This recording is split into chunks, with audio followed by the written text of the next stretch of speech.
పిండే తత్ బ్రహ్మాండే అన్నారు. పిండములో ఉన్నటువంటిదే బ్రహ్మాండం నందు కూడా ఉంటున్నది. 那个在身体里面含有的，也存在于宇宙中。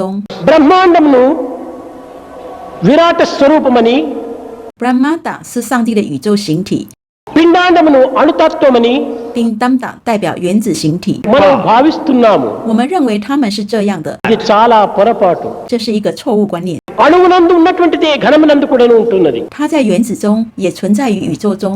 అణు ఘనమునకు ఎట్టి భేదము కూడాను లేదు. 小宇宙和大宇宙并没有区别。 చిన్న విత్తనములో ఘనమైనటువంటి పెద్ద వృక్షం ఉంటున్నది. 一粒小小的种子孕育着一棵参天大树， ఈ యొక్క విశాలమైనటువంటి పెద్ద వృక్షమంతా కూడాను చిన్న విత్తనంలోనే ఇమిడి ఉంటున్నది. 这棵大树蕴藏在一颗小小的种子里。 విరాట స్వరూపమనగా అనేక వస్తువుల యొక్క చేరిక కాదు.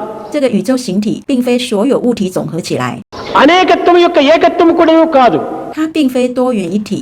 విరాటత్వం అనగా సర్వస్వం కూడాను కూడినటువంటిదే విరాటత్వం. 此宇宙形体是个无处不在的东西， దీనికి వృక్షమునకు విత్తనమునకు ఉండినటువంటి భేదమే. 这是种子和大树的区别。 విత్తనమునందు మనకు మహావృక్షం మనకు గోచరించదు. 种子里面找不到树， అదే అణుమాత్రమైనటువంటి యొక్క తత్వము. 这是原子原理。 ఆ అణువునందే ఘనము ఏర్పడి ఉంటున్నది. 原子里蕴含着大宇宙。 ఈ బ్రహ్మాండమైన వృక్షమంతా కూడాను ఈ అణుమాత్రమైనటువంటి విత్తనం నందే ఇమిడి ఉంటున్నది. 那棵大树就藏在小小的种子里， విత్తనము లేక వృక్షము, వృక్షము లేక విత్తనము ఉండుటకు వీలు కాదు. 没有种子就没有树，没有树就没有种子。 ఇవి రెండును అవినాభావ సంబంధము, అన్యోన్య ఆశ్రయము. 两者互相依存，相互关联。 అదే విధముగానే మానవునకును దేవునకు ఉండినటువంటి వ్యత్యాసము ఏమాత్రం కూడాను లేదు. 同样，上帝与人之间也没有区别。